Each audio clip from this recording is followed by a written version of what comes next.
नमस्कार दोस्तों, मैं दीपक शर्मा अंग्रेज आपका स्वागत करता हूं द लीगल चैम्बर में। अब दोस्तों, आज की इस वीडियो के अंदर हम एक बेहद महत्वपूर्ण जजमेंट जो साल 2024 8 अप्रैल को ऑनरेबल सुप्रीम कोर्ट की तरफ से पास की गई है। जी हां दोस्तों, बिल्कुल लेटेस्ट जजमेंट यहां पर मैं आप लोगों के लिए लेकर आया हूं। अब दोस्तों, लोगों का अक्सर कहना होता है कि सर, हम यहां पर केस तो डालना चाहते हैं पर हम समय सीमा से बाहर हो चुके हैं, जिसकी वजह से कोर्ट अब हमारा सूट, एप्लीकेशन, अपील को स्वीकार करने के लिए मना कर रहा है। ऐसी स्थिति में एक व्यक्ति को लगता है कि अगर वह समय सीमा के बाहर जा चुका है तो कानूनी रूप से उसको वहां पर कोई भी सहायता नहीं मिलने वाली। पर जी नहीं दोस्तों, ऐसा बिल्कुल भी नहीं होता।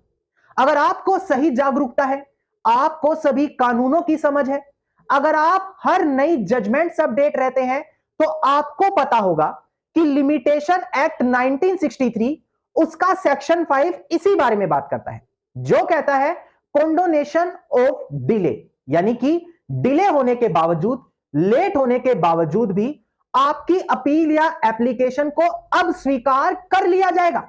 और इसी सेक्शन से रिलेटेड, यानी कि सेक्शन 5 ऑफ लिमिटेशन एक्ट से रिलेटेड ऑनरेबल सुप्रीम कोर्ट ने यहां पर एक नई जजमेंट पास की है, जिसके अंदर कुछ महत्वपूर्ण बातें बताई गई हैं जो वहां पर आपको कोर्ट में साबित करनी अनिवार्य है अगर आप समय सीमा के बाहर जाकर अपना केस आज भी कोर्ट में अपील या एप्लीकेशन के माध्यम से स्वीकार कराना चाहते हैं। अब दोस्तों, अगर आप लोगों को हमारी ये वीडियोस अच्छी लगती हैं, अगर आप लोगों को हमारी तरफ से किए गए एफर्ट्स अच्छे लगते हैं, तो मेरा आप लोगों से अनुरोध है, इस वीडियो को आप लाइक जरूर करें, ज्यादा से ज्यादा शेयर जरूर करें और अपना वैल्यूएबल कमेंट सेक्शन में जरूर लिखें। तो चलिए दोस्तों, अब आज की इस वीडियो को हम ज्यादा लंबा ना करते हुए आज की इस वीडियो को स्टार्ट करते हैं।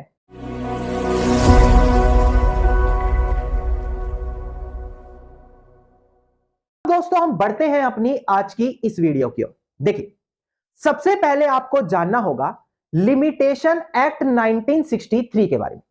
यह लिमिटेशन एक्ट वो एक्ट होता है जिसके अंदर हर केस को फाइल करने के लिए, कोर्ट में डालने के लिए एक समय सीमा बताई गई है।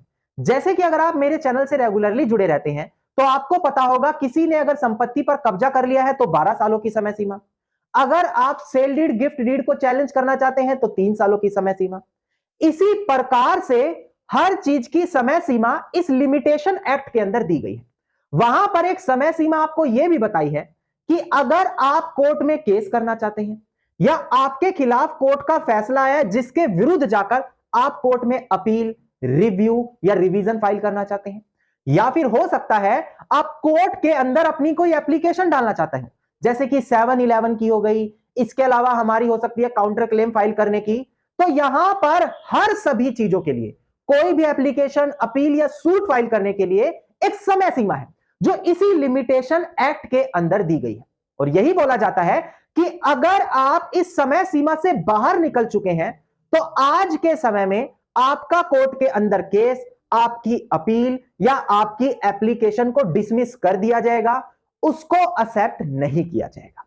यह चीज कहती है हमारी सेक्शन 3 ऑफ लिमिटेशन एक्ट, जो बात करता है बार ऑफ लिमिटेशन, कि अगर आप लिमिटेशन से बाहर हो गए हैं तो आपकी जो सुनवाई है उस पर बार लगा दिया जाएगा, उस पर रोक लगा दी जाएगी। नाउ, इसी से अगर आप थोड़ा सा आगे बढ़े तो सेक्शन 5 लिमिटेशन एक्ट आ जाता है। सेक्शन 5 लिमिटेशन एक्ट बोलता है कि कोई बात नहीं, आपने देरी तो की है, पर अगर आपके पास कोई जेन्युइन कारण है, हम तब भी आपकी एप्लीकेशन या अपील को कोर्ट के अंदर स्वीकार कर लेंगे। एक बार आप डिस्प्ले पर ध्यान दीजिएगा, यह सेक्शन 5 में डिस्प्ले पर दिखाकर आपको समझाऊं ताकि कंसेप्ट पूरी तरीके से आपको क्लियर। ध्यान दीजिएगा दोस्तों, डिस्प्ले पर सेक्शन 5 बोलता है extension of prescribed period in certain cases, यानी कि जो भी समय सीमा दी गई है उसको हम एक्सटेंड कर देंगे, उसको हम बढ़ा देंगे। कब? इसमें साफ तरीके से लिखा गया है, अगर वहां पर एप्लीकेशन या अपील डालने वाला व्यक्ति सेटिस्फाई कर देता है कोर्ट को। कैसे सेटिस्फाई करना है? कि उसके पास एक सफिशिएंट कारण होना चाहिए जिसकी वजह से वो समय सीमा के अंदर अपील या अपनी एप्लीकेशन कोर्ट के अंदर नहीं दाखिल कर पाया। यह हमारा सेक्शन 5 बोलता है कि आपको बस एक सफिशिएंट कारण देना है। उसके बाद अगर कोर्ट को लगता है कि आपका कारण जेन्युइन है तो उसके बावजूद भी चाहे आप लेट हो चुके हैं तब भी आपकी अपील और एप्लीकेशन को स्वीकार कर लिया जाएगा। नाउ अब आपने देखा होगा सर सेक्शन 5 तो केवल अपील और एप्लीकेशन तक ही लिमिटेड है, इसमें केस को फाइल करने की तो बात की ही नहीं गई। देखिए दोस्तों, अगर केस को फाइल करने की बात आएगी तो सेक्शन 17 लिमिटेशन एक्ट इस्तेमाल करना है, जो बोलता है मिस्टेक के चलते, फ्रॉड के चलते, फ्रॉड डॉक्यूमेंट दिखाने की वजह से अगर आपके साथ कोई यहां पर धोखा हुआ है जिसकी आपको जानकारी नहीं थी, तो जैसे ही आपको इस चीज की जानकारी हुई, जानकारी होते ही आपको 3 सालों के भीतर अपना यह केस डालना है। वहां पर कोई भी व्यक्ति यह नहीं बोल सकता कि आप लेट हो चुके हैं, आप अब केस नहीं फाइल कर सकते। तो मैंने आपको सूट फाइल करने के लिए सेक्शन 17 का रिलीफ और अपील और एप्लीकेशन फाइल करने के लिए सेक्शन 5 का रिलीफ समझा दिया। नाउ ये हमने जो अभी तक बात करी ये थी कानून के बारे में, जो हमारा कानून हमें बताता है। अब हम जो बिल्कुल लेटेस्ट जजमेंट आई है ऑनरेबल सुप्रीम कोर्ट की 8 अप्रैल साल 2024 की, इसका पहले केस टाइटल आपको डिस्प्ले पर दिखाकर क्लियर कर देते हैं। इसके बाद हम आपको बताएंगे कि आखिरकार जजमेंट में कहा क्या गया। देखिएगा दोस्तों डिस्प्ले पर, केस टाइटल है हमारा Pathapati Subba Reddy died by legal representative and other, जो प्रेजेंट केस में पिटिशनर है, versus the special deputy collector, जो प्रेजेंट केस में रिस्पोंडेंट है। इसका स्पेशल लीव पिटिशन नंबर है 31248 ऑफ 2018 और डेट ऑफ जजमेंट है 8 अप्रैल साल 2024। तो इसी से आप अंदाजा लगा ही सकते हैं बिल्कुल लेटेस्ट जजमेंट आप लोगों के लिए लेकर आया हूं।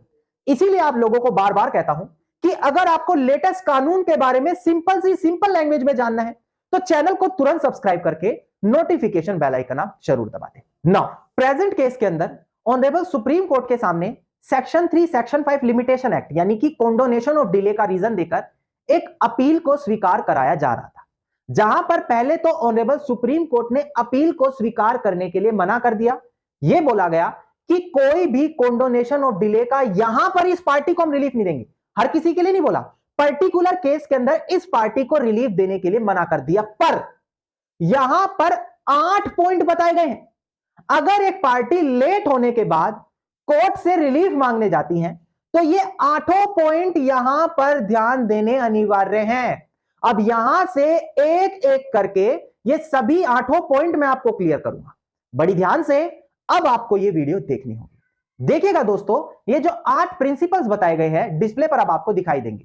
पहला प्रिंसिपल बोलता है कि जो लॉ ऑफ लिमिटेशन है, कि लिमिटेशन का जो कानून है वो पब्लिक पॉलिसी पर है, वो आम लोगों की, पब्लिक की भलाई के लिए, क्योंकि कानून का मानना है कि लिटिगेशन का एंड होना अनिवार्य है, कि दोनों पार्टियों के बीच जो केस चल रहा है उसका खात्मा होना अनिवार्य है। और अगर कोई भी समय सीमा नहीं रखी जाएगी तो वो केस कभी एंड होगा ही नहीं, उनके बीच जीवन भर केस चलता रह जाएगा। सेकंड पॉइंट बताया यहां पर कि अगर एक व्यक्ति अपना अधिकार पाना चाहता है तो उसको एक fix time period limitation act में दिया है, उस टाइम पीरियड के भीतर ही उसको अपना रिलीफ पाना होगा।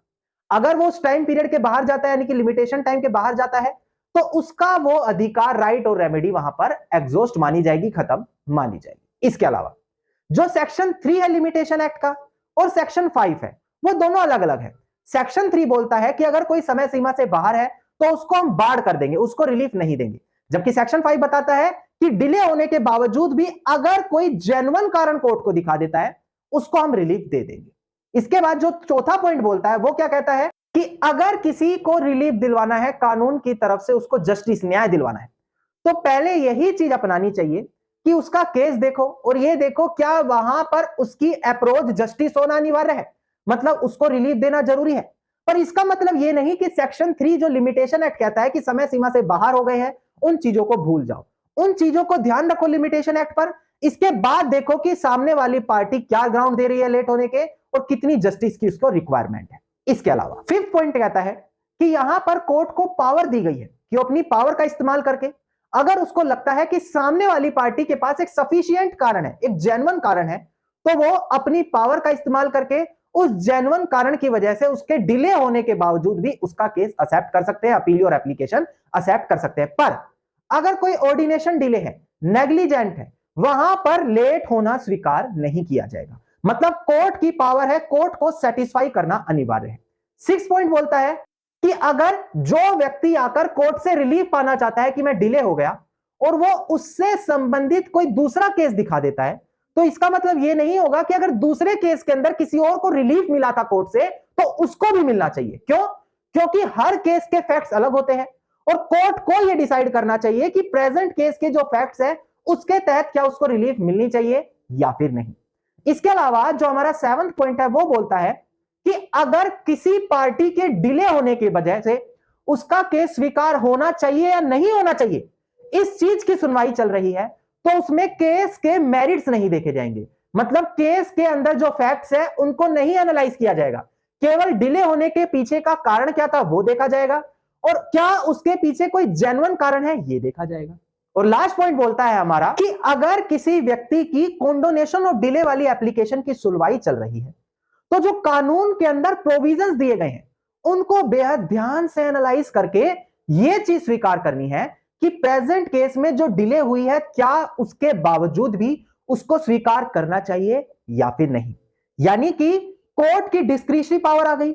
हर केस के फैक्ट अलग है तो आपको अपना केस फैक्चुअल तरीके से कोर्ट को साबित करना पड़ेगा कि यहां पर आपने जानबूझकर डिले नहीं किया, कोई जेन्युइन कारण था। जैसे कि आपने किसी कानून के प्रोविजन को गलत तरीके से इंटरप्रिटेट करा, किसी गलती ऐसी हो गई कि ऑर्डर आपने गलत तरीके से समझ लिया, ऑर्डर में बोला कुछ और गया था, आप मेडिकली फिट नहीं थे, मेंटली फिट नहीं थे, लीगल डिसेबिलिटी का शिकार थे, सेक्शन 6 लिमिटेशन एक्ट। तो यह बताता है कि वहां पर आप डिले होने के बावजूद भी आपकी एप्लीकेशन को हम कोर्ट में स्वीकार कर लेंगे। यह यहां पर मैंने आपको लेटेस्ट जजमेंट और रेलिवेंट कानून के साथ सिंपल से सिंपल लैंग्वेज में क्लियर किया।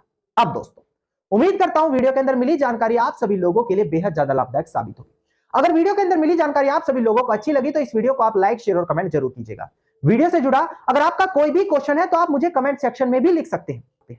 और अगर आप इसी प्रकार की इंफॉर्मेटिव वीडियोस रोजाना ही पाना चाहते हैं तो चैनल को तुरंत सब्सक्राइब करके नोटिफिकेशन बेल आइकन आप जरूर दबा दें।